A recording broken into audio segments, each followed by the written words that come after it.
আসসালামু আলাইকুম। আহমেদ ক্লাসরুমে আপনাদের সবাইকে স্বাগতম জানাই। আমি ফাহিম। এই ভিডিওটি এইচএসসি ফিজিক্স সেকেন্ড পেপার তাপগতিবিদ্যার অত্যন্ত গুরুত্বপূর্ণ টপিক তাপগতিবিদ্যার দ্বিতীয় সূত্র নিয়ে। এই ভিডিওতে আমি তাপগতিবিদ্যার দ্বিতীয় সূত্র কি ভালো করে বুঝিয়ে দিব, প্রত্যাবর্তী ও অপ্রত্যাবর্তী প্রক্রিয়া কি, তাপীয় ইঞ্জিন, কার্নো ইঞ্জিন এবং তাপীয় ইঞ্জিনের দক্ষতা, এই কয়েকটি টপিক নিয়ে আলোচনা করব এবং একদম শেষে দুইটা ম্যাথমেটিক্যাল প্রবলেম সলভ করে দিব যেটা তাপীয় ইঞ্জিনের কর্মদক্ষতা রিলেটেড। আচ্ছা, এখন একটা কথা বলি নিই, তাপগতিবিদ্যার প্রথম সূত্রের সীমাবদ্ধতা কি। আমরা জানি যে সবসময় তাপ উচ্চ তাপমাত্রার বস্তু হতে নিম্ন তাপমাত্রার বস্তুর দিকে প্রবাহিত হয়, কিন্তু কখনো আপনি নিম্ন তাপমাত্রার বস্তু হতে উচ্চ তাপমাত্রার বস্তুতে তাপের সঞ্চালন হয় না সাধারণত। এই জন্য একটা যন্ত্রের প্রয়োজন হয়। তাহলে তাপগতিবিদ্যার প্রথম সূত্রের মধ্যে যেই ত্রুটি আছে ওই ত্রুটিগুলা দূর করার জন্য আরেকটা সূত্রের প্রয়োজন হয়। ওই আরেকটা সূত্র হচ্ছে তাপগতিবিদ্যার দ্বিতীয় সূত্র। তাহলে আমরা একটা জিনিস মাথার মধ্যে রাখবো যে তাপের চলাচল সবসময় উচ্চ তাপমাত্রার বস্তু থেকে নিম্ন তাপমাত্রার বস্তুর দিকে হয়, অর্থাৎ বেশি তাপমাত্রার বস্তু থেকে কম তাপমাত্রার বস্তুতে। কিন্তু যদি কখনো নিম্ন তাপমাত্রার বস্তু হতে উচ্চ তাপমাত্রার বস্তুর দিকে যেতে চায় তখন একটা যন্ত্রের প্রয়োজন হবে। তো ওই যে যখন নিম্ন অর্থাৎ শীতলতর বস্তু হতে উচ্চতর তাপমাত্রার বস্তু তাপের সঞ্চালন হবে, এই জন্য একটা যন্ত্রের প্রয়োজন হবে। এই সমস্ত ব্যাপার স্যাপার নিয়েই তাপগতিবিদ্যার দ্বিতীয় সূত্রের আলোচনা। এবং কোনো যন্ত্র কখনোই সম্পূর্ণ পরিমাণ শক্তিকে কাজে রূপান্তর করতে পারে না, অর্থাৎ তার দক্ষতা কখনো 100% হবে না। তবে কার্নো ইঞ্জিনের ক্ষেত্রে সেটা ব্যতিক্রম। এই সমস্ত ব্যাপার স্যাপারটাই আমরা এই সূত্রতে আলোচনা করব এবং আমরা বলতে পারি তাপগতিবিদ্যার প্রথম সূত্রে যে ত্রুটিগুলো আছে এই ত্রুটিগুলো দূর করার জন্য যে সূত্রের প্রয়োজন হয়েছে সেটাই হচ্ছে তাপগতিবিদ্যার দ্বিতীয় সূত্র। এখন এই তাপগতিবিদ্যার দ্বিতীয় সূত্রের মূল এক্সপ্লেনেশন সেম, কিন্তু চারজন বিজ্ঞানী এটাকে চারভাবে এক্সপ্লেন করছেন: কার্নো, প্লাঙ্ক, ক্লোসিয়াস এবং কেলভিন। এই চারটা কথার মূল কথা একই। তো আমরা একটু ভালো করে এই তাদের বিবৃতিগুলা মাথার মধ্যে রাখার ট্রাই করব, কারণ জ্ঞানমূলক কোয়েশনে আসতে পারে। যদি আপনাকে বলে তাপগতিবিদ্যার দ্বিতীয় সূত্র ব্যাখ্যা করো, তাহলে যে কোনো একটি বিবৃতি দিলেই হয়ে যাবে, স্পেসিফিকভাবে কোনটা দেয়া লাগবে না। কিন্তু আপনাকে যদি কোয়েশনে বলে দেয় কেলভিনের বিবৃতি বলো, তখন কেলভিন যে বিবৃতি সেটা একদম সেম টু সেম লিখতে হবে। ক্লোসিয়াসের বিবৃতি বললে তারটা দিতে হবে, প্লাঙ্ক বললে প্লাঙ্কেরটাই দিতে হবে, এবং কার্নোর বিবৃতি বললে কার্নোর বিবৃতিটাই তোমাকে ভালো করে লিখতে হবে। এই জন্য এই চারটা আমি লিখে রাখছি, আপনারা খুব ভালো করে এটা মুখস্থ করবেন যাতে জ্ঞানমূলক কোয়েশনে আসলে কোনো প্রবলেম না হয়। এবং এমসিকিউ তো আসে, তোমাকে বলবে যে বাইরের শক্তির সাহায্য ছাড়া কোনো স্বয়ংক্রিয় যন্ত্রের পক্ষে নিম্ন উষ্ণতার বস্তু হতে উচ্চতর উষ্ণতার বস্তুতে তাপের স্থানান্তর করা সম্ভব নয়। এই বিবৃতিটি কোন বিজ্ঞানীর? তো এখন আপনি চিন্তা করে দেখেন, এটা কিন্তু ক্লোসিয়াসের বিবৃতি। অপশনে থাকবে কার্নো থাকবে, প্লাঙ্ক থাকবে, ক্লোসিয়াস থাকবে, কেলভিন থাকবে। তো আপনাকে কোনটা দাগাইতে হবে? ক্লোসিয়াস দাগাইতে হবে। এই জন্য এই জিনিসটা মাথার মধ্যে রাখতেই হবে। একটা জ্ঞানমূলক কোয়েশন অথবা এমসিকিউ এখান থেকে আসবে আসবে আসবে মাস্ট। তো মনোযোগ দিয়ে এগুলা ভালো করে বোঝার ট্রাই করি। আমরা দেখি তাপগতিবিদ্যার দ্বিতীয় সূত্রের কার্নোর বিবৃতিটা কি। কার্নোর বিবৃতি হচ্ছে কোনো নির্দিষ্ট পরিমাণ তাপ শক্তিকে সম্পূর্ণরূপে যান্ত্রিক শক্তিতে রূপান্তরে সক্ষম এমন যন্ত্র নির্মাণ করা সম্ভব নয়। অর্থাৎ একটি যন্ত্রের মধ্যে আমরা যতটুকু পরিমাণ তাপ শক্তি দিব, বা আমি বলতে পারি যন্ত্রটা তাপ উৎস থেকে যতটুকু পরিমাণ তাপ শক্তি গ্রহণ করবে তার সম্পূর্ণটাই কাজে রূপান্তর করতে পারবে না। তার মানে ওইখানে কি হবে? অপচয় হবে, অর্থাৎ পরিবেশে সে কিছু পরিমাণ তাপ ছেড়ে দিবে।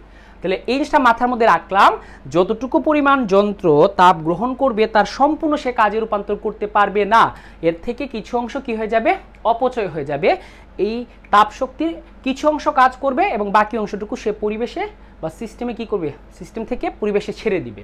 এই জিনিসটা একটু মাথার মধ্যে রেখে দিয়েন। এটা হচ্ছে গিয়ে কার্নোর বিবৃতি। আচ্ছা, এরপর আসেন প্লাঙ্কের বিবৃতি।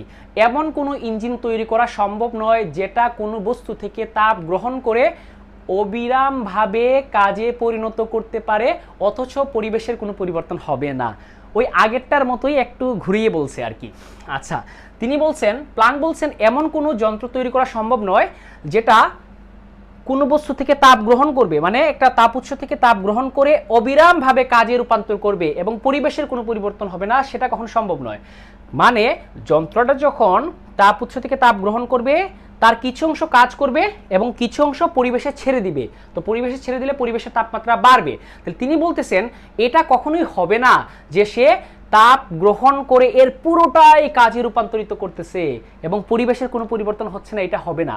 অবশ্যই পরিবেশের পরিবর্তন হবে, কারণ গ্রহণকৃত তাপ শক্তির কিছুটা কাজে রূপান্তর করবে এবং কিছু পরিবেশে ছেড়ে দিবে।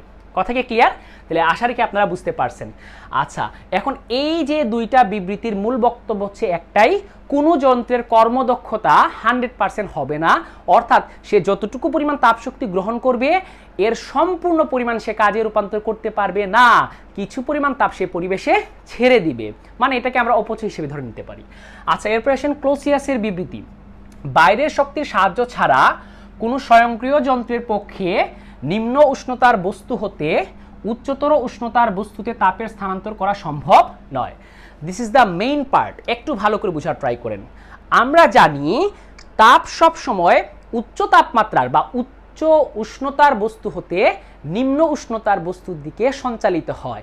যার তাপমাত্রা বেশি সে তাপ ছেড়ে দেয়, যার তাপমাত্রা কম সে তাপ গ্রহণ করে। তো এখন তিনি বলতেছেন ঠিক উল্টাটা যদি বলি যে নিম্ন তাপমাত্রার বস্তু থেকে তাপের সঞ্চালন হবে এখন উচ্চ তাপমাত্রার বস্তুতে, এটা কিন্তু আপনা আপনি হবে না, এটা হওয়ার জন্য একটা যন্ত্রের প্রয়োজন হবে।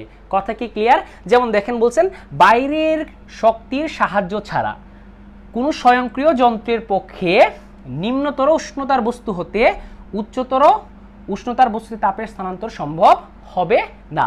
তার মানে আমি বলতে পারি এই যন্ত্রটা, কোনো যন্ত্র কখনোই নিম্ন তাপমাত্রা থেকে উচ্চ তাপমাত্রার বস্তুতে তাপের সঞ্চালন করতে পারবে না যদি বাইরে থেকে কি না করা হয়, শক্তি না দেয়া হয়। তাহলে আমি বলতেই পারি ক্লোসিয়াসের বিবৃতি বুঝিয়ে দিচ্ছে যে কিভাবে নিম্ন উষ্ণতার বস্তু হতে উচ্চতর উষ্ণতার বস্তুতে তাপের সঞ্চালন হচ্ছে। এটা কোনো যন্ত্রের পক্ষে এককভাবে অবিরামভাবে সম্ভব হবে না যদি বাইরে থেকে শক্তি না দেয়া হয়। কথা কি ক্লিয়ার? যেমন মনে করেন ফ্রিজের মধ্যে যখন কোনো কিছু রাখা হয় তখন ওই জিনিসটা তো এমনি শীতল ছিল, এই শীতল থেকে এই শীতল বস্তুগুলো ফ্রিজের মধ্যে যেগুলো রাখা হয়েছে এগুলো কিন্তু অবিরাম তাপ ছেড়ে দিচ্ছে। তো কেন ছেড়ে দিচ্ছে? এই জন্য বাইরে থেকে কি দিতে হচ্ছে? বিদ্যুৎ শক্তি দিতে হচ্ছে। বিদ্যুৎ শক্তি দিয়ে ফ্রিজ চালানো হচ্ছে। তো ফ্রিজ চালানোর ফলে ওই ফ্রিজটাকে যন্ত্র হিসেবে ধরেন, এই যন্ত্র কি করতেছে, তার মধ্যে যে বস্তুগুলো আছে এগুলো তো এমনি এমনি শীতল, তো শীতল থাকার পরও ওই বিদ্যুৎ শক্তির কারণে সেটা আরও তাপ ছেড়ে দিচ্ছে। তার মানে সে পরিবেশ যার তাপমাত্রা বেশি তার মধ্যেই তাপটা ছেড়ে দিয়ে সে আরও শীতল হচ্ছে। তো এইখানে এই যে নিম্ন উষ্ণতার বস্তু হতে উচ্চ উষ্ণতার বস্তুতে তাপের সঞ্চালন হওয়ার জন্য এই যন্ত্রের জন্য বাইরে থেকে কি দিতে হচ্ছে, এই যন্ত্রের মধ্যে শক্তি দিতে হচ্ছে। এই কথাটাই বলছে বিজ্ঞানী ক্লোসিয়াস। ফ্রিজের জিনিসটা মাথার মধ্যে রাখেন। কেলভিনের বিবৃতি। কেলভিনের বিবৃতি কি বলছে? কোনো বস্তুকে এর পরিপার্শ্বের শীতলতম অংশ হতে অধিকতর শীতল করে শক্তির অবিরাম সরবরাহ পাওয়া সম্ভব নয়। তার মানে সেম জিনিসটাই উনি অন্যভাবে বলছেন আর কি। শীতলতম অংশ হতে অধিকতর শীতল করে, মানে যেটা শীতল আছে ঠান্ডা আছে ওইটাকে আরও ঠান্ডা করতে চাচ্ছেন, ঠান্ডা করে শক্তির অবিরাম সরবরাহ পাওয়া সম্ভব হবে না। কথা কি ক্লিয়ার? তাহলে এই যে চারটা সূত্র একটু ভালো করে মাথার মধ্যে রেখে দিবেন। এই চারটা বিবৃতির মূল বক্তব্য হচ্ছে এটাই, আপনি যখন একটি যন্ত্রের মধ্যে তাপশক্তি দিবেন ওই তাপশক্তির সম্পূর্ণ পরিমাণ কাজে রূপান্তরিত হবে না, এর কিছু অংশ সে পরিবেশে ছেড়ে দিবে। তার মানে বলতে পারি কোনো যন্ত্রের কর্মদক্ষতা 100% হবে না। এটাই হচ্ছে গিয়ে এই চারটার মূল বিবৃতি, আপনারা একটু মাথার মধ্যে রেখে দিবেন। আশা রাখি আপনাদের বুঝতে কোনো প্রবলেম হয়নি। আচ্ছা, এখন আমরা কিছু ট্রিক দিয়ে এই চারটা বিবৃতি মাথার মধ্যে রাখবো যখন এমসিকিউতে আসে, যাতে এটা আমরা ভালো করে বুঝতে পারি এটা কার বিবৃতি। এই ট্রিকটা খুব ভালো করে মাথার মধ্যে রাখবেন। আমি আজকে আপনাদেরকে বলে দিচ্ছি। যখন আপনাকে কার্নোর বিবৃতিটা বলবে বা বিবৃতি দিয়ে বলবে এটা কার বিবৃতি, যদি কার্নোর বিবৃতি হয় কিভাবে মনে রাখবেন? দেখেন কার্নোর বিবৃতিতে একটা জায়গায় এই কথাটা লেখা আছে নির্মাণ। দেখেন কার্নো এখানেও রেফ আছে, নির্মাণেও কি আছে? রেফ আছে। দেখেন কার্নো নির্মাণ, তাহলে দুইটার মধ্যে রেফ আছে। তো মাথার মধ্যে রাখবেন যখন নির্মাণ কথাটা উল্লেখ থাকবে কোনো বিবৃতির মধ্যে ওটা হচ্ছে কার্নোর বিবৃতি। Mind it. সেকেন্ড, প্লাঙ্কের বিবৃতি।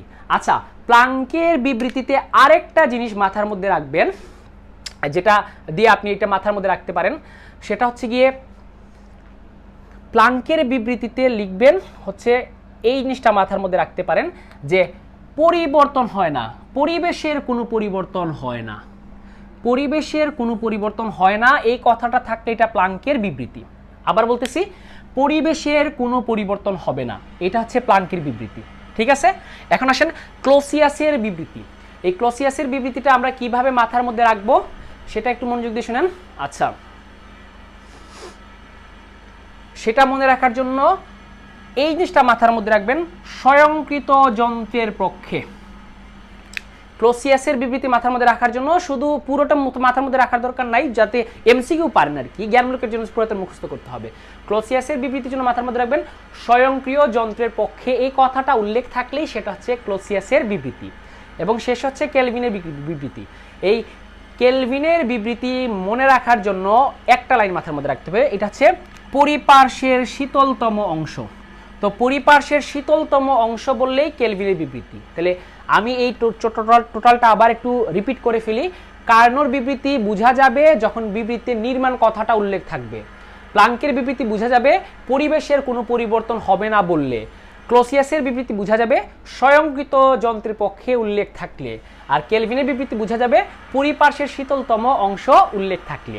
এই ট্রিকটা জাস্ট আমি বলে দিলাম যাতে এমসিকিউতে বিবৃতি দিয়ে যখন বলবে এটা কার বিবৃতি ওইটা মনে রাখার জন্য। আশা রাখি আপনাদের কিছুটা হলেও হেল্প হবে।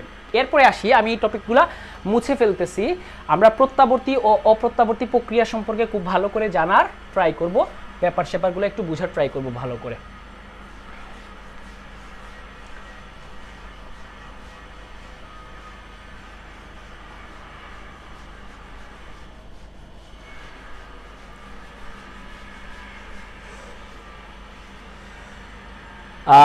প্রত্যাবর্তী ও অপ্রত্যাবর্তী প্রক্রিয়া। তাপের প্রবাহ দুই ধরনের হয়, একটা হচ্ছে প্রত্যাবর্তী আর একটা হচ্ছে অপ্রত্যাবর্তী।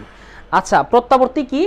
যে প্রক্রিয়াটা বিপরীতমুখী হয়ে প্রত্যাবর্তন করতে পারে এবং প্রতি স্তরে তাপ এবং কাজের পরিমাণ সেম কিন্তু কি হবে, বিপরীতমুখী হবে, সেটা হচ্ছে গিয়ে প্রত্যাবর্তী প্রক্রিয়া। কিরকম, আমি যদি একটা উদাহরণ দিয়ে বুঝাই দিই তাহলে জিনিসটা ক্লিয়ার হয়ে যাবে। মনে করেন আপনি যদি বরফকে তাপ দেন, তাপ দিলাম, তাপ দিলে সেটা কি হবে, তরল হবে, মানে পানি হবে আর কি। আর ওই পানিটাকে আরো তাপ দিলে সে কি হয়ে যাবে, বাষ্প হবে। কি হবে, বাষ্প।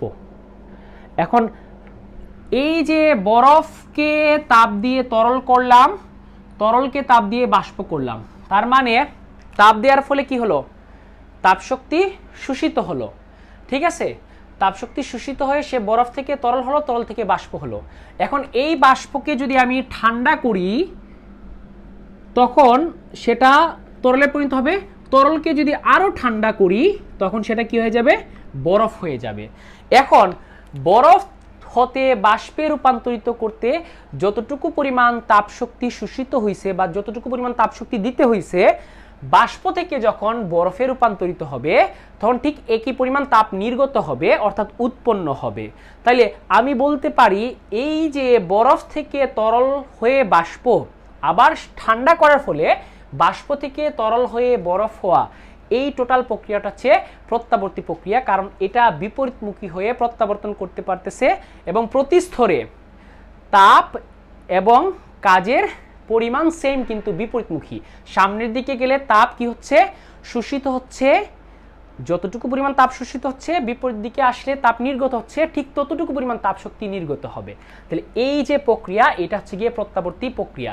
তবে বাস্তবিক করতে কোনো প্রক্রিয়া একদম প্রত্যাবর্তী হয় না, কারণ যখন বিপরীতমুখী হয়ে রিভার্স করবে কিছুটা পরিমাণ হলেও লস যাবে। আপনারা এই জিনিসটা মাথার মধ্যে রাখবেন। তাহলে প্রত্যাবর্তী প্রক্রিয়াটা কি বুঝে গেলাম, বিপরীতমুখী হয়ে প্রত্যাবর্তন করতে পারে। বরফ থেকে বাষ্প যতটুকু পরিমাণ তাপশক্তি শোষিত হবে, বাষ্প থেকে বরফ করলে ঠিক ততটুকু পরিমাণ কি হবে, তাপশক্তি নির্গত হবে। এই জিনিসটা আপনারা একটু মাথার মধ্যে রেখে দিবেন। এই প্রক্রিয়াটা হচ্ছে প্রত্যাবর্তী প্রক্রিয়া, বিপরীতমুখী হয়ে প্রত্যাবর্তন সম্ভব এবং প্রতি ধাপে তাপ এবং কাজের পরিমাণ সেম কিন্তু বিপরীত, একটা আরেকটার বিপরীত। এখন আসেন অপ্রত্যাবর্তী প্রক্রিয়া কি। যে প্রক্রিয়া বিপরীতমুখী হয়ে প্রত্যাবর্তন করতে পারে না এবং প্রতি স্তরে তাপ ও কাজের পরিমাণ সেম থাকে না, সেম এবং বিপরীতমুখী থাকে না, ওটাকেই বলা হচ্ছে গিয়ে অপ্রত্যাবর্তী প্রক্রিয়া। যেমন ঘর্ষণ বল, কি বল? যেমন ঘর্ষণ বল। এই জিনিসটা একটু ভালো করে বোঝার ট্রাই করি। মনে করি আমি যদি এই ডাস্টারটাকে এইখানে নিয়ে গেলাম ঘষে, তাহলে এই যে ঘর্ষণের ফলে যতটুকু পরিমাণ তাপশক্তি উৎপন্ন হলো, এই বিপরীত দিকে আসলে সেই পরিমাণ তাপশক্তি কি হবে না, শোষিত হবে না, আরও তাপশক্তি কি হবে, উৎপন্ন হবে। তার মানে এটা রিভার্স করা কখনো সম্ভব হয় না, প্রতি ক্ষেত্রে কি হচ্ছে, তাপ উৎপন্ন হচ্ছে। মানে আপনি এখানে ঘষছেন, এই ঘর্ষণের ফলে যতটুকু পরিমাণ তাপশক্তি উৎপন্ন হলো, বিপরীতক্রমে আবার ওইটা কি হয়ে যাবে না, শোষিত হয়ে যাবে না। তার মানে আবার যখন বিপরীতক্রমে ঘষবে তখনই কি হবে, তাপশক্তি উৎপন্ন হবে, অর্থাৎ তাপশক্তি অন্য শক্তিতে রূপান্তরিত হয়ে যাবে। এটা আর রিভার্স করা সম্ভব হচ্ছে না। এজন্য বলা হয় ঘর্ষণ বল দ্বারা কাজ বা ঘর্ষণ বল একটা অপ্রত্যাবর্তী প্রক্রিয়া। এই ক্ষেত্রে বিপরীতমুখীভাবে প্রত্যাবর্তন সম্ভব নয়। ঘর্ষণের ফলে যে পরিমাণ তাপশক্তি উৎপন্ন হয়, মনে করেন এইখান থেকে এই পাশে নিয়ে গেলেন একটা বস্তুকে ঘষে, যে পরিমাণ তাপশক্তি নির্গত হলো, আবার বিপরীত দিকে নিয়ে আসলে ওই পরিমাণ তাপশক্তি শোষিত হবে না, ওইখানেও আবার শক্তি কি হবে, উৎপন্ন হবে। তাহলে এটা হচ্ছে অপ্রত্যাবর্তী প্রক্রিয়া। আচ্ছা, এখন আপনাদেরকে একটা কথা বলে নিই, যত স্বতঃস্ফূর্ত প্রক্রিয়া আছে সবগুলা কিন্তু অপ্রত্যাবর্তী, এগুলা বিপরীতমুখী হয়ে প্রত্যাবর্তন করতে পারে না। তাহলে আমরা বাস্তবিক করতে ম্যাক্সিমাম যেই তাপের প্রবাহগুলো দেখব সবগুলোই কিন্তু অপ্রত্যাবর্তী, আর প্রত্যাবর্তীও কিছু আছে, কিন্তু বাস্তবিক করতে একদম পারফেক্ট প্রত্যাবর্তী প্রক্রিয়া কোনো কিছু হয় না। ঠিক আছে? আচ্ছা, এই জিনিসটা আপনারা একটু মাথার মধ্যে রাখবেন। আমি আরেকটা উদাহরণ দিয়ে মনে রাখার ট্রিকটা বলে দিই। মনে করেন একটা রাবারকে আপনি টানলেন, টেনে ছেড়ে দিলেন, সে আগের জায়গায় ফিরে গেল। তাহলে এই যে টেনে ছিঁড়ে দিছি, মানে টেনে ছেড়ে দিছি, গেছে, যতটুকু কাজ হয়েছে আবার আগের জায়গায় ফিরে আসবে ততটুকু কাজ হবে, কিন্তু টানার ক্ষেত্রে কাজ হচ্ছে ধনাত্মক, আবার আগের জায়গায় ফিরে যাওয়ার ক্ষেত্রে কাজ হচ্ছে ঋণাত্মক। তাহলে এইটাকে বলা যায় প্রত্যাবর্তী। আবার একটা প্লাস্টিককে যদি একটু গরম করে টান দেন, টান দিয়ে এটাকে লম্বা করতে পারবেন, কিন্তু সেটা আগের জায়গায় যাবে না। তার মানে এটা হচ্ছে কি একটা অপ্রত্যাবর্তী প্রক্রিয়া, মাথার মধ্যে রেখে দিন। আবার স্প্রিংকে টেনে প্রসারিত করলে কাজটা ধনাত্মক, ছেড়ে দিলে সে আগের জায়গায় ফিরে যায়, এটা হচ্ছে ঋণাত্মক কাজ। ওইটাও কিন্তু একটা প্রত্যাবর্তী, বিপরীতমুখী হয়ে প্রত্যাবর্তন করতে পারতেছে, বাট একদম পারফেক্টলি হয় না। এই জিনিসটা মাথার মধ্যে রেখে দিবেন, প্রত্যাবর্তী এবং অপ্রত্যাবর্তী প্রক্রিয়া কি। আচ্ছা, এই জিনিসটা আমরা একটু মাথার মধ্যে রেখে দিব। ওকে, ডান। এরপরে আসেন তাপীয় ইঞ্জিন ও কার্নো ইঞ্জিন। তাপীয় ইঞ্জিন কি? যে ইঞ্জিন তাপশক্তিকে অন্য প্রকার শক্তিতে রূপান্তর করতে পারে তাকে তাপীয় ইঞ্জিন বলে। আমি একটু ভালো করে এটা একে আপনাদেরকে বুঝিয়ে দিব, তাপীয় ইঞ্জিনটা কি।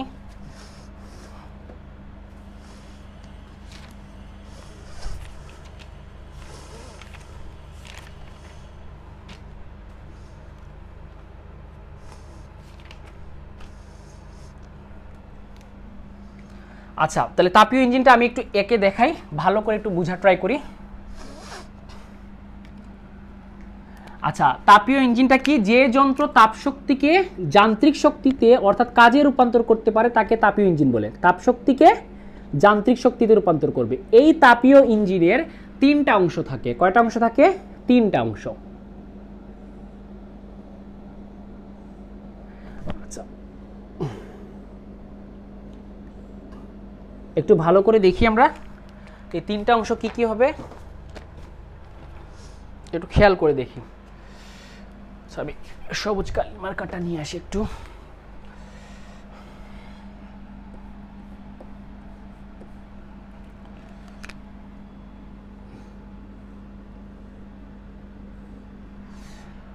প্রথম অংশ হচ্ছে গিয়ে তাপ উৎস। তাপ উৎস, যেটাকে সোর্স বলা হয় ইংরেজিতে। এর তাপমাত্রা অলওয়েজ কি থাকবে? বেশি থাকবে। এর তাপমাত্রা আমি ধরে নিলাম T1, তাপ উৎসের তাপমাত্রা বেশি থাকবে।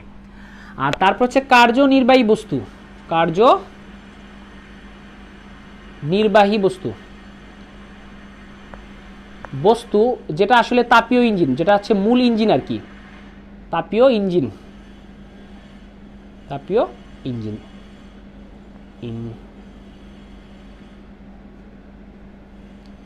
কার্যনির্বাহী বস্তু মানে তাপীয় ইঞ্জিন। আর নিচে হচ্ছে গিয়ে তাপ গ্রাহক, মানে পরিবেশ আর কি, যে তাপ গ্রহণ করবে। এটাকে বলা হয় সিঙ্ক, SINK, মাথার মধ্যে রাখবেন। এর তাপমাত্রা কম হবে, সেটা হচ্ছে গিয়ে T2, তার তাপমাত্রা কত হবে T2, এটা একটু মাথার মধ্যে রেখে দিবেন। এবং শর্ত যেখানে T1 is greater than of T2। তো এই তিনটা অংশ নিয়ে তাপ ইঞ্জিন গঠিত। আর তাপ ইঞ্জিন কি করতে পারে? তাপ শক্তিকে যান্ত্রিক শক্তিতে রূপান্তর করতে পারে, অর্থাৎ কাজ করতে পারে। আচ্ছা, এখন দেখেন তো কিভাবে জিনিসটা হয়। এই তাপ উৎস হতে কার্যনির্বাহী বস্তু তাপ গ্রহণ করবে। কতটুকু পরিমাণ তাপ গ্রহণ করবে? যেটুকু পরিমাণ তাপ গ্রহণ করবে সেটাকে আমরা Q1 দিয়ে ডিনোট করলাম, Q1 জুল। তো এই যে তাপ ইঞ্জিন Q1 জুল পরিমাণ তাপশক্তি গ্রহণ করলো, তার থেকে একটা অংশ সে কাজে রূপান্তরিত করবে, ওইটাকে আমরা W দিয়ে ডিনোট করলাম। এবং বাকি অংশটুকু, এই Q এর বাকি অংশটুকু সে ছেড়ে দিবে কোন জায়গায়? ছেড়ে দিবে ওই তাপ গ্রাহকে যার তাপমাত্রা কম। ঠিক আছে? আচ্ছা, যার তাপমাত্রা কম সেটাতে সে ছেড়ে দিবে। কতটুকু ছেড়ে দিল? ওটাকে আমি ধরলাম Q2। তাহলে আপনি একটু চিন্তা করে দেখেন, এই Q1 এর একটা অংশ কাজ করতেছে, অর্থাৎ তাপশক্তি যান্ত্রিক শক্তিতে রূপান্তরিত হচ্ছে, এবং বাকি অংশটুকু নিম্ন তাপমাত্রার তাপ গ্রাহকে ছেড়ে দেয়া হচ্ছে। তাহলে এই পোর্শন থেকে আমরা বলতে পারি তাপ উৎস থেকে গৃহীত তাপ যদি 100 জুল হয়, কাজ যদি করে 40 জুল, তাহলে তাপ গ্রাহকে ছেড়ে দিল কত? 100 মাইনাস 40। ঠিক আছে? বা এরকম বলা যায়, তাপ গ্রাহকে যদি 60 জুল ছেড়ে দেয় আর তাপ উৎস থেকে যদি গ্রহণ করে হচ্ছে গিয়ে 100 জুল, তাহলে কৃত কাজ কত হবে? ওই 100 মাইনাস 60। ঠিক আছে? 100 মাইনাস 60 মানে 60 আর কি। তাহলে কৃত কাজের পরিমাণটা আমরা কি দিয়ে প্রকাশ করব? W equals to Q1 minus Q2। তাহলে একটু মাথার মধ্যে রাখেন যে সে তাপ উৎস থেকে Q1 পরিমাণ তাপ গ্রহণ করতেছে, তার একটা অংশ কাজ করতেছে, বাকি অংশটুকু কি করতেছে? তাপ গ্রাহকে ছেড়ে দিচ্ছে। তাহলে এই Q1 থেকে আমি এখানে লিখি, Q1 থেকেই তৈরি হয় W এবং Q2। তাহলে এখন আপনারা বলেন W সমান কি আসবে? এই Q2 প্লাস এদিকে আসলে কি হয়ে যাবে? মাইনাস। তাহলে Q1 মাইনাস Q2 সমান হচ্ছে গিয়ে W। ওই যে এই জায়গায় লিখলাম W equals to Q1 minus Q2। তো আশা রাখি আপনারা বুঝে গেছেন কতটুকু কাজে পরিণত হয় এবং কিভাবে তাপ ইঞ্জিনের প্রক্রিয়াটা বর্ণনা করা যায় বা সে কোন মেকানিজমে কাজ করে। তাপ ইঞ্জিন তাপ উৎস থেকে তাপ গ্রহণ করে তার কিছু অংশ কাজে রূপান্তরিত করে এবং বাকি অংশ তাপ গ্রাহকে ছেড়ে দেয়। এখন এই যে তাপীয় ইঞ্জিনের কর্মদক্ষতা কখনোই 100% হয় না। তার দক্ষতা দেখা যায় অ্যারাউন্ড 25% বা 30%-এর কাছাকাছি থাকে, তো বাড়িয়ে 50 পর্যন্ত করা যায় কর্মদক্ষতা আর কি। 100% কোনো যন্ত্রের পক্ষে পাওয়া যায় না। তবে ফরাসি বিজ্ঞানী সাদি কার্নো এমন একটি যন্ত্র কল্পনা করেন যেই যন্ত্রের কর্মদক্ষতা 100%, অর্থাৎ এই যন্ত্রের মধ্যে কোনো দোষ ত্রুটি নাই, সকল দোষ ত্রুটিমুক্ত একটি যন্ত্র তিনি আবিষ্কার করছেন, যেই যন্ত্রে গৃহীত তাপশক্তির সবগুলাই কি হয়? কাজে রূপান্তর হয়, অর্থাৎ শক্তির কোনো অপচয় হয় না। ওইটা হচ্ছে কার্নো ইঞ্জিন। এখন এটা শুধু কাল্পনিক ধারণা মাত্র, বাস্তবে এটা সম্ভব না। তবে কেন আমরা কার্নো ইঞ্জিন সম্পর্কে জানবো? সবসময় মাথার মধ্যে রাখবেন যে আমরা যখন একটা জিনিস তৈরি করব বা যে কোনো জিনিসকে তুলনা দেওয়া হয় পারফেক্ট কোনো কিছুর সাথে। যদি আপনি বলেন একটা ছেলে খুব ভালো ফুটবল খেলে, আপনি তার উদাহরণ দিবে হয় ক্রিস্টিয়ানো রোনালদো না হয় লিওনেল মেসির সাথে। কখন তো ফাহিমের সাথে উদাহরণ দিবে না যে ফাহিমের মতো খেলে। আসলে যে কোনো জিনিসের তুলনার ক্ষেত্রে আমরা পারফেক্ট আদর্শ জিনিসটা ধরে নেই, যার সাথে তুলনা দিয়ে অন্য জিনিসটাকে খুব ভালো করে মেজার করা যায়। ঠিক তেমনি যেহেতু কার্নো ইঞ্জিনের কর্মদক্ষতা 100%, মানে এটা দোষ ত্রুটি মুক্ত, তো এই জন্য যখন কোনো যন্ত্রকে আমরা তুলনা দিব, তাপীয় যন্ত্রকে, তখন অবশ্যই কার্নো ইঞ্জিনের সাথে তুলনা দিব। এই জিনিসটা সম্পর্কে জানতে এবং বুঝতে এবং তার দক্ষতা সম্পর্কে ভালো একটা ধারণা পেতে কি হবে? সহজ হবে। তো মাথার মধ্যে রাখবেন তুলনাটা হবে পারফেক্ট জিনিসের সাথে সব সময়। আচ্ছা, তো এখন এই যে কার্নো ইঞ্জিন কি, কার্নো ইঞ্জিনের যেই কার্নো চক্র আছে কিভাবে সেটা কাজ করে, সেটা আমার পরের ভিডিওতে আলোচনা থাকবে। তবে এই ভিডিওতে আমি তাপীয় ইঞ্জিনের দক্ষতা কি সেটা একটু ভালো করে বুঝিয়ে দিতে চাই। একটা ইঞ্জিনের দক্ষতা বা কর্মদক্ষতা হচ্ছে এই ইঞ্জিন কতটুকু পরিমাণ তাপশক্তি গ্রহণ করলো এবং তার কতটুকু অংশ সে কাজে রূপান্তর করলো, তার যে অনুপাতের শতকরা পরিমাণ, ওটাকেই বলা হয় কর্মদক্ষতা। অর্থাৎ ইনপুট এবং আউটপুটের শতকরা যে পরিমাণ হিসাবটা, ওটা হচ্ছে কর্মদক্ষতা। তো এই জিনিসটা আপনারা একটু মাথার মধ্যে রাখার ট্রাই করবেন। আমরা কর্মদক্ষতা সম্পর্কে একটু ভালো করে জানার ট্রাই করব। আচ্ছা, তাহলে তাপীয় ইঞ্জিনের কর্মদক্ষতাটা আমি লিখি, যেটাকে ইটা দিয়ে প্রকাশ করা হয়। কর্মদক্ষতা, কর্মদক্ষতা যেটাকে ইটা দিয়ে প্রকাশ করা হয়। আর ইটা সমান কি হবে? ইঞ্জিন দ্বারা শোষিত শক্তি, ইঞ্জিন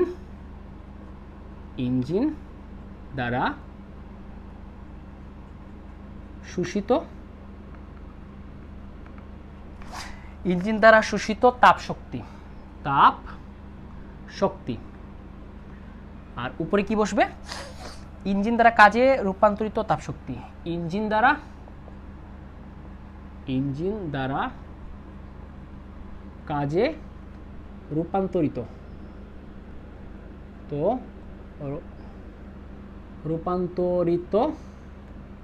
তাপ শক্তি। আচ্ছা, এখন একটু খেয়াল করে দেখেন, কর্মদক্ষতাকে ইটা দিয়ে প্রকাশ করা হয়। ইটা সমান হচ্ছে, নিচে বসবে ইঞ্জিন দ্বারা শোষিত তাপ শক্তি, উপরে হচ্ছে ইঞ্জিন দ্বারা কাজে রূপান্তরিত তাপ শক্তি। যেহেতু শতকরায় প্রকাশ করা হয়, এই জন্য 100 দিয়ে গুণ করতে হবে, 100%। আমি এটা মুছে ফেলতেছি জিনিসটা আপনাদেরকে ভালো করে বোঝানোর জন্য। এখানে দিবা 100%। তাহলে একটু চিন্তা করে দেখেন তো, এটুক যদি ক্লিয়ার হয়ে যায়, আমরা বলতে পারি এই যে যেটা দেয়া হচ্ছে সেটা কি? ইনপুট। তাহলে এখানে বসবে ইনপুট, আর যেটা পাচ্ছি, কৃতকাজ পাচ্ছি, সেটাই তো আউটপুট, যন্ত্র থেকে যে কাজটা পাওয়া যায়। এর শতকরা হিসাবটাই হচ্ছে গিয়ে কর্মদক্ষতা। এটাকে আমরা আবার একটু ভালো করে বোঝার ট্রাই করি। ইঞ্জিন দ্বারা শোষিত তাপ শক্তি, ইঞ্জিন কতটুকু পরিমাণ তাপ শক্তি শোষণ করতেছে?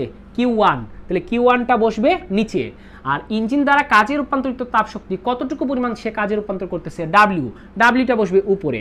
আর শতকরা হিসাব করার জন্য 100 দিয়ে গুণ করতে হবে। আশা রাখি আপনাদের বুঝতে কোনো প্রবলেম হয়নি। এখন দেখেন ভাই, আপনি W সমান কি জানেন? Q1 minus Q2। তাহলে আপনি এখানে বসিয়ে দেন W সমান কি হবে বলেন? আচ্ছা, Q1 গ্রহণ করছে, এই জন্য Q1, আর কাজে রূপান্তর করছে W, এই জন্য W। এখানে W সমান কি? Q1 minus Q2। তাহলে এখানে বসিয়ে দেন Q1 মাইনাস Q2 ভাগ কি? Q1 ইন্টু কি হবে? 100%। তাহলে একটু খেয়াল করে দেখো তোমরা, এটাই হচ্ছে আমার কর্মদক্ষতা বের করার সূত্র, যেটা দিয়ে আমরা কর্মদক্ষতা বের করব। ঠিক আছে, এখানে ব্র্যাকেট ক্লোজ করলাম। এটাকে আরেকটু মডিফাই করা যায়। মডিফাই করে আমরা এটা এরকম লিখতে পারি, 1 মাইনাস Q2 ভাগ Q1 ইন্টু কি? 100%। তাহলে এটা যদি আমাদের মাথার মধ্যে থাকে, তাহলে আমরা কর্মদক্ষতা এই সূত্র দিয়ে বের করে ফেলবো, এবং কর্মদক্ষতার সাথে কাজের সম্পর্ক যদি বের করতে চাই, তাহলে এই সূত্র ইউজ করে ফেলবো। ঠিক আছে? আচ্ছা, এইটুকু আশা রেখে আপনাদের বুঝতে কোনো প্রবলেম হয় নাই। এটা মানে কর্মদক্ষতা, এটা ইকুয়ালস টু 1 মাইনাস Q2 ভাগ Q1 ইন্টু 100%। Q1 এর পরিচয় কি? ওই যে তাপ উৎস থেকে ইঞ্জিন কর্তৃক গৃহীত তাপ শক্তি। আর Q2 পরিচয় কি? ওই যে Q1 এর কিছু অংশ কাজ করছে আর বাকি অংশটুকু তাপগ্রাহকে ছেড়ে দিচ্ছে। ওই তাপগ্রাহকে যতটুকু তাপ বর্জন করে সেটা হচ্ছে Q2। তাহলে Q1 হচ্ছে গৃহীত তাপ, Q2 হচ্ছে বর্জিত তাপ, আর W হচ্ছে ইঞ্জিন দ্বারা কৃত কাজ। আচ্ছা, এই জিনিসটা যদি ক্লিয়ার হয়ে যায়, আমি এটা মুছে ফেলতেছি। তাপ ইঞ্জিনের অংশটুকু আপনাদের মানে কম্পোনেন্টগুলো ভালো করে মাথার মধ্যে ঢুকে গেছে ইনশাল্লাহ, আশা রাখি। এখন আরেকটা জিনিস মাথার মধ্যে রাখবেন, যে উৎসের তাপমাত্রা যত বেশি হবে, তাপ ইঞ্জিন তত পরিমাণ তাপ কি করতে পারবে? গ্রহণ করতে পারবে। আর তাপগ্রাহকের তাপমাত্রা যত কম হবে, ততই সে তাপগ্রাহকে তাপ ছেড়ে দিতে পারবে।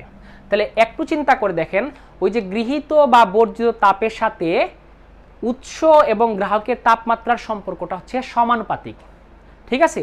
তাপমাত্রা বেশি হলে তাপ বেশি, তাপমাত্রা কম হলে তাপ কম। তাহলে তাপের সাথে তাপমাত্রার সম্পর্ক হয় সমানুপাতিক। এই জিনিসটা একটু মাথার মধ্যে রেখে দিবেন। অর্থাৎ Q is proportion two T, এই জিনিসটা মাথার মধ্যে রাখবেন। সমানুপাতিক চিহ্ন উঠিয়ে সমান দিলে একটা ধ্রুবক নিয়ে আসতে হয়। ধ্রুবক নিয়ে আসলাম কে? T। এখন আপনারা বলেন, এই যেটা গুণ আছে এইদিকে আসলে কি হয়ে যাবে? ভাগ। Q ভাগ T সমান হচ্ছে গিয়ে ধ্রুবক K। তার মানে আমরা এখান থেকে বলতে পারি, তাপমাত্রা যদি T1 হয়, তাপ মনে করেন Q1, তাপমাত্রা T2 তাপ মনে করেন Q2, এই অনুপাত অলওয়েজ কি থাকবে, তাপ এবং তাপমাত্রার অনুপাত সবসময় কি থাকবে, ধ্রুবক থাকবে। তাহলে Q1 ভাগ T1 ইকুয়ালস টু Q2 ভাগ T2। তাপমাত্রা T3, তাপ যদি কি হয় T3, মানে তাপমাত্রা T3, তাপ যদি Q3 হয় তো Q3 ভাগ T3 সেটাও কি থাকবে, ধ্রুবক থাকবে। আমরা এই জিনিসটা মাথার মধ্যে রাখবো। এখন এই Q2 গুণ আছে, এইদিকে আসলে ভাগ হয়ে যাবে, তাহলে Q1 ভাগ Q2 সমান কি হবে, এই T1টা ভাগ ওই দিকে গুণ হয়ে যাবে T1 ভাগ T2।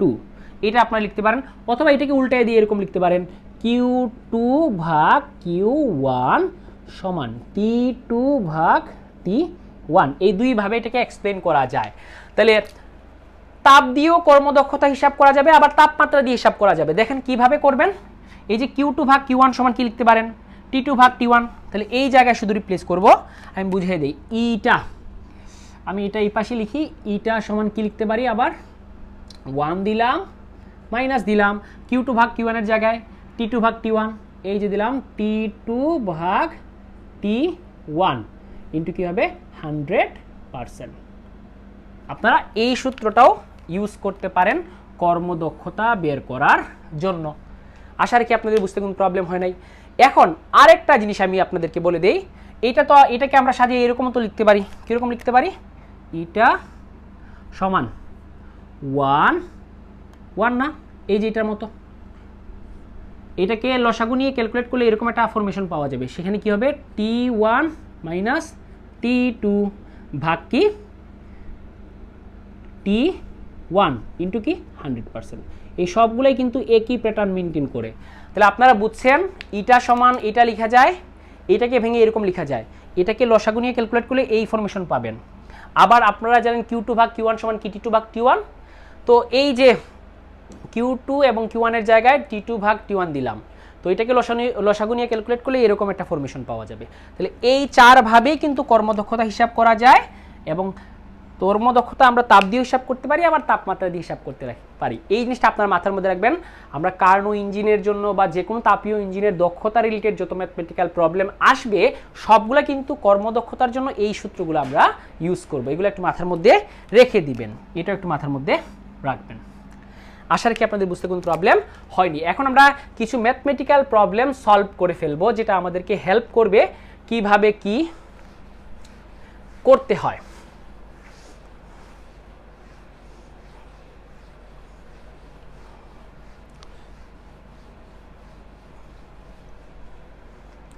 তো প্রথম ম্যাথমেটিক্যাল প্রবলেম কি দেয়া আছে এটা দেখে ফেলি।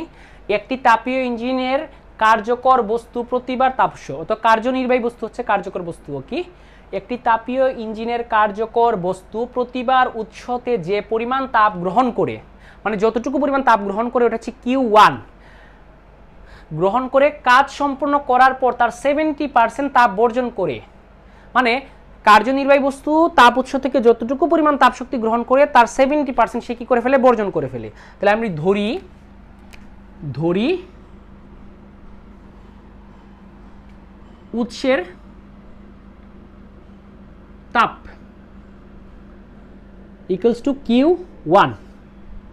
তাহলে এখন বলেন, এটা হচ্ছে উৎসের তাপ মানে হচ্ছে গৃহীত তাপ আর কি, ঠিক আছে, উৎস থেকে গৃহীত তাপ। এটাকে আচ্ছা ধরি গৃহীত তাপ লিখে ফেলি, গৃহীত, উৎস হতে গৃহীত তাপ। আচ্ছা এখন বর্জিত তাপ কতটুকু হবে, তার 70% কি করে ফেলে, বর্জন করে ফেলে। তাহলে বর্জিত তাপ যদি Q2 হয়, Q2 হচ্ছে Q1 এর কত পার্সেন্ট, 70%। তাহলে 70% মানে কি, এর মানে হচ্ছে গিয়ে গুণ দিলাম, গুণ 70% মানে হচ্ছে 70 ভাগ 100। তাহলে 70 ভাগ 100 করলে কত আসবে, 0.7 ইন্টু Q1। তাহলে Q2 মান আপনারা পেয়ে গেছেন। এখন আমরা কর্মদক্ষতা ইটা ইকুয়ালস টু হোয়াট বের করব।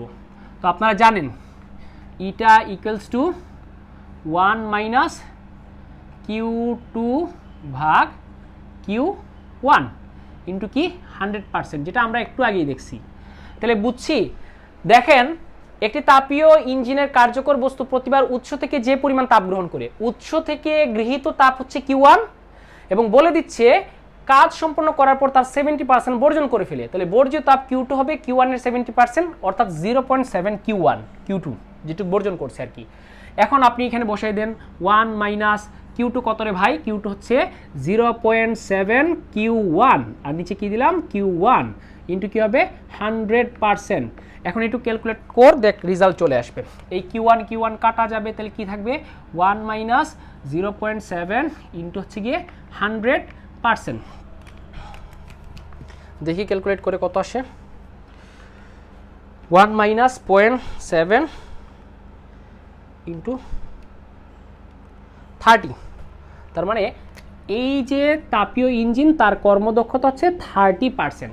শর্তগুলো একটু মাথার মধ্যে রাখো যে তাপ উৎস থেকে যে পরিমাণ তাপ সে গ্রহণ করছে সেটা হচ্ছে Q1 ধরে নিছি, এবং কাজ করার পর সে ছেড়ে দিচ্ছে মানে বর্জ্য তাপ হচ্ছে Q2, সেটা Q1 এর কত পার্সেন্ট 70%।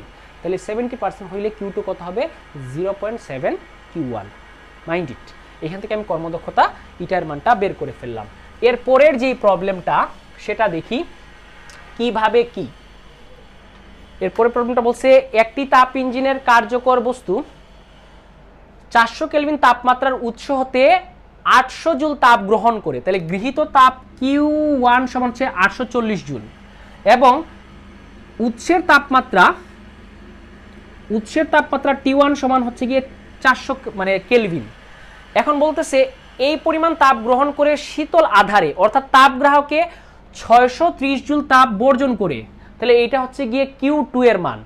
আচ্ছা, ইঞ্জিনের দক্ষতা কর্মদক্ষতা বের করতে বলছে এবং শীতল আধারের তাপমাত্রা নির্ণয় করতে বলছে। তাহলে দেখেন আপনি উৎসের তাপমাত্রা T1 জানেন, এখন যেখানে তাপটা ছেড়ে দিচ্ছে শীতল আধার তার তাপমাত্রা T2 এর মান বের করবেন, এবং উৎস হতে কার্যনির্বাহী বস্তু কতটুকু পরিমাণ তাপশক্তি গ্রহণ করছে, ওই গৃহীত তাপশক্তি হচ্ছে গিয়ে Q1 840 জুল, এবং তাপ আধারে ছেড়ে দিছে কত 630 জুল Q2 মান জানেন, Q1 জানেন, Q2 জানেন। এখান থেকে আপনি এই তাপীয় ইঞ্জিনের দক্ষতাটা আপনি বের করতে পারবেন। তো দক্ষতাটা বের করে দিই। প্রথমে দেখেন Q1 কতটুকু পরিমাণ তাপশক্তি গ্রহণ করছে 840 জুল, কতটুকু পরিমাণ তাপশক্তি ছেড়ে দিছে 630 জুল। এখান থেকে ইটার মান বের করেন, ইটা ইকুয়ালস টু হোয়াট, তো we know that eta equals to 1 minus Q2 ভাগ Q1 ইন্টু কি 100%। তাহলে কি আসবে 1 দিলাম মাইনাস দিলাম Q2 কত 630 আর Q1 কত 840 ইন্টু কি হবে 100%।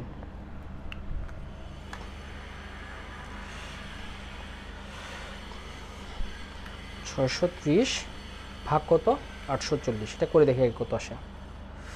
আচ্ছা, এখানে 1 মাইনাস শর্ট করে নেবেন সুবিধার জন্য, 0.75 আসবে 630কে 840 দিয়ে ভাগ করলে, ইন্টু কত 100%।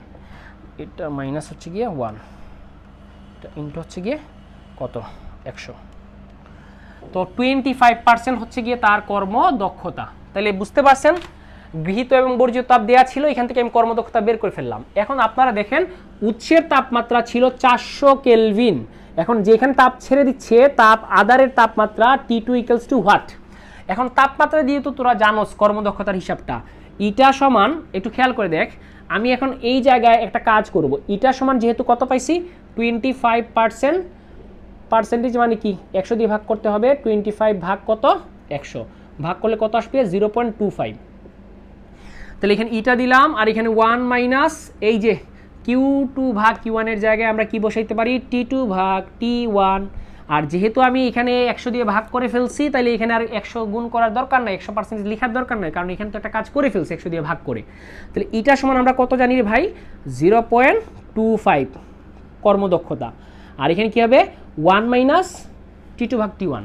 আচ্ছা, এখন আমরা এটা লিখি 1 মাইনাস T2 ভাগ T1, এই যে T2 ভাগ T1 এটা মাইনাস, এদিকে আসলে কি হয়ে যাবে প্লাস, তাহলে আমরা লিখতে পারি এটা হবে T2 ভাগ T1, মাইনাস ছিল প্লাস হয়ে গেছে, এখানে 1 ছিল আর এটা প্লাস 0.25 প্লাস হয়ে গেলে কি হয়ে যাবে ভাই মাইনাস 0.25। এখন তোরা দেখ একটু খেয়াল করে দেখ, এই যে T2টা রাখবো, T1টা ভাগ আছে, T1টা দিলে কি হয়ে যাবে গুণ হয়ে যাবে, তাহলে T2 সমান কি আসবে বল 1 মাইনাস 0.25 ইন্টু কত T1। আচ্ছা, এখন বল আমি মানগুলা বসাই দিই, 1 মাইনাস 0.25 মানে 0.75 আসবে আর কি, 0.75। আর T1 কত? T1 উৎসের তাপ হচ্ছে 400 কেলভিন, দিলাম এই জায়গায় 400। এখন এটাকে গুণ করি 400 দিয়ে, তাইলে T2 অর্থাৎ তাপ আধারের তাপমাত্রা T2 সমান হচ্ছে 300 kelvin. This is the answer, this is the answer. তাহলে বুঝতে পারছি কিভাবে এই যে তাপীয় ইঞ্জিনের কর্মদক্ষতা রিলেটেড ম্যাথমেটিক্যাল প্রবলেম সলভ করতে হয়। আশা রাখি এই দুটা করতে পারলে মোটামুটি একটা আন্দাজ পাওয়া যাবে কিভাবে কি করতে হয়। আর আমার ভিডিওতে তো একদম শেষে সৃজনশীল থাকবে, ওইগুলো প্র্যাকটিস করলে ইনশাআল্লাহ আর কোনো প্রবলেম থাকবে না। তো আশা রাখি আপনারা তাপগতিবিদ্যার দ্বিতীয় সূত্র কি, তাপীয় ইঞ্জিন কি, তাপ প্রত্যাবর্তী প্রক্রিয়া, অপ্রত্যাবর্তী প্রক্রিয়া এবং এই দুইটি ম্যাথমেটিক্যাল প্রবলেম খুব ভালো করে বুঝতে পারছেন। নেক্সট ভিডিওতে কার্নো ইঞ্জিন এবং কার্নো চক্রের কৃতকাজ হিসাব নিকাশ খুব ভালো করে বুঝিয়ে দেবো। ইনশাআল্লাহ আর কোনো প্রবলেম থাকবে না। আল্লাহ হাফিজ।